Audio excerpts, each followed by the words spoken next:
Hey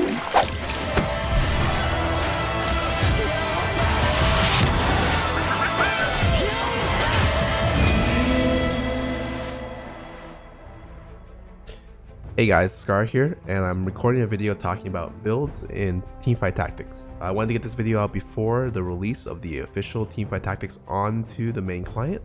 I've played probably 40 hours of the game so far.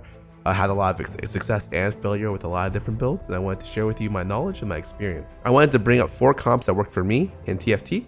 Very first on the list, the most popular comp, everyone runs this. It's the most consistently best comp in the game. There are things that can beat it, but it is the thing that is good early, middle, and late, and what everyone runs when they want to win the game. So, Wild Shapeshifter Dragons, it's Warwick, Nidalee, Ahri, Gnar, Shyvana, Sol, plus 1 Sorcerer. It's the most popular comp. You start with the Wild pair at the very beginning. You get Ahri, and then you hold Rengar as your 4th Wild until you get Gnar. The MVP units in this comp are going to be Sol, Shyvana, and Gnar, especially the Sol and Shyvana. On Sol, you need a Shojin, an attack speed item, and a situational item, usually Death Cap. On Shyvana, you need just 1 PD. The PD tech was actually introduced by Hafu and Dog, so I want to shout them out for that. They did a really good job. Since Shyvana and Sol are magic immune in this comp, what ends up happening is Shyvana is then crit immune, and since there's a 25% chance of critting, Shyvana takes a lot less damage from physical, a lot less physical damage, and no magic damage. So Shyvana becomes a super tank with just PD. So this comp is super flexible. It's very, very strong. It has a good amount of CC, great amount of spell damage from your Sol, and can clear half the map with each Sol ulti. The idea is you super stack the Sol, and he hard carries with Gnar CC in the board, and everyone else kind of doing their own thing. And Shyvana kind of cleans up at the end with single target damage. Really, really strong comp. The strongest comp in the game right now. Just a heads up. My next comp is going to be 6 Assassins. So there's 3 variants on the 6 Assassin comp. There's 2 that are common and 1 that's very uncommon, but I'll still talk about it because it's fun. The 6 assassin comps are Ninja and Void, and the last one is Imperial Assassins. So the Ninja one runs Akali, Zed, Shen, and Kennen as the 4 ninjas, and then you get to pick the 4 other assassins. Usually you don't pick Eve because she's really bad, and Kat's situational because you need tier items to make her work, but she's very strong otherwise. The Ninja one kind of gives a lot of power to Zed. You want to be ultra stacking the Zed as well as the Akali in this comp because they're giving 100% bonus AD in this comp, and you're able to do a lot with it. It's a kind of a very different type of what you'd expect assassin comp, where your Zed is the one doing all the work in the backline, as well as your Akali is doing some physical I guess physical damage crits or magical damage crits with her shuriken. Assassins right now are kind of difficult to judge how good they are due to how positioning is really weird on a small board and they bug out in their movement. But I think this comp is very, very good, if not very flexible. Void Assassins is really common. You start with Kassadin and Rek'Sai, eventually find the Cho'Gath to replace one of the others, and you get Kha'Zix. Those are your 3 Void champions, and you just find 5 assassins to put in. I personally don't like playing Eve ever, so she's never in any of my assassin comps, but you can make do with any of the other assassins put in there.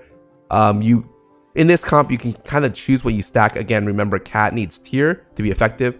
Usually, I think she needs about 40 to 60 starting mana to become a good champion, because her ulti is super destructive, but for her to get there, she needs a lot of starting mana to be able to do it. So a Seraph's plus 1 tier is how you get there, or 3 separate tier items. In this comp, you kind of focus a lot on the Kha'Zix or the Rengar, I would say.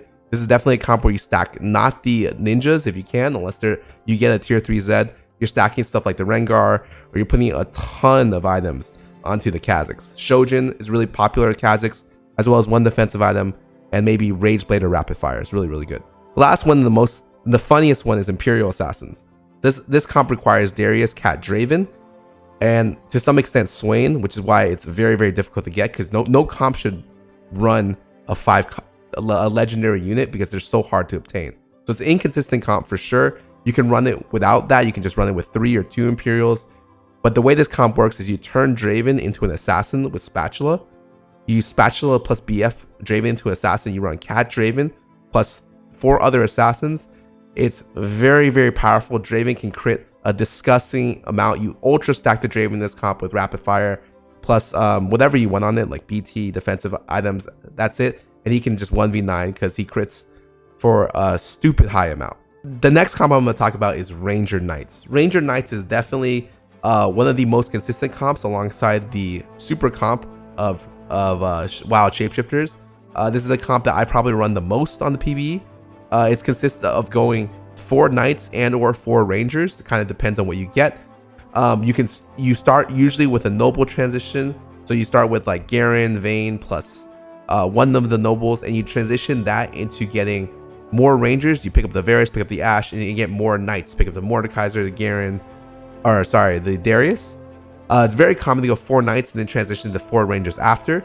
And you can transition into nobles if you see no magic damage later, and it's very, very powerful to be able to do it late game. The MVP units are Ashe, Sejuani, and Vayne, and you can choose to stack either of the 3. So for Ashe, you want Shojin plus Rapid Fire Cannon. The way Ashe works is her ulti stuns based on how many hexes the arrow traveled. So with Rapid Fire, she's able to auto attack from I think 8 hexes away. And so your stun on average at 8 seconds is over 10 seconds at Ashe 2, which makes her super strong. And then every time she fires an ulti, Shojin means she can fire an ulti in like 2 more seconds. Very powerful combination. Vayne, you want Rage Blade plus Titanic or Rapid Fire and a defensive item, which is BT or an MR or PD. Now, Titanic is really weird. A lot of people are going to ask me, why is this here? Titanic is the best item on Vayne, in my opinion, one of the best. Vayne 3 has almost 2,000 health, and Titanic does 10% of that, so 200 damage in a ranged splash. It's very powerful, and I think it's honestly super underrated item, so I would recommend Titanic over Rapid Fire in this situation. And then Sejuani just needs tier items. Frozen Heart's really common for her to be able to ulti faster. She sets up the comp for you. This comp is super strong. You can run 4 Knights, 4 Rangers, but generally speaking, the comp is pretty solid at 2 Knights, 6 Rangers, or 4 Knights, 2 Rangers, and you can kind of transition from there, kind of whatever you want. The final comps are 2 different glacial comps. The first one is the Glacial Guardians. The second one is Glacial Elementalists. Both comps can technically run Guardians. The first one's way more flexible. You get Ashe, Sedge, Volibear, Braum, Leona, Lissandra. That's 4 Glacial, 2 Guardian, and you kind of just throw whatever in there. This is a comp where your bear is the hard carry, and you put all your items in your bear. You need Rapid Fire, you need Rage Blade or Titanic, and you need a Negatron or a BT on him. So the way Volibear works in this game is, it's really weird. Every one of his lightning hits also counts as a personal, also on hits. So you can proc Glacial with your hits and proc Lifesteal.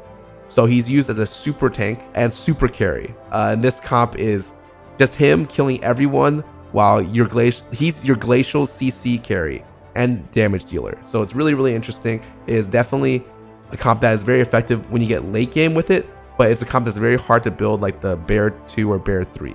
Also remember in this comp that Guardian stacks. So if you want to have both the double Guardian buff onto the Bear to make sure he's as tanky as possible. The second Glacial comp is a Glacial Elementalist comp. This one is much more realistic in my opinion. You go Ashe, Sedge, Braum, Lissandra, Kennen, Brand, Volibear. You then look to fill out the end with potentially finding Anivia to replace, maybe the Kennen. And then it's very easy for your transitions to maybe 6 Glacial at that point. What this comp does is it creates another body, and your carry is not the Volibear in this situation. Your carry is the Brand. So you ultra stack your Brand with Shojin plus like Death Cap or Rage Blade or RFC plus a defensive item, and he becomes your 1v9 carry. This comp is something that you can go if you're getting like a lot of early like Kennens with Lissandras. If you find the early Brand, this is something you should consider. A lot of units in this game are very powerful or at 4 stars. So Brand is definitely your hard-hitting god, to be honest. These are the 4 comps I ended up talking about. Let me know what you guys want to see more of. I'll see you guys next time.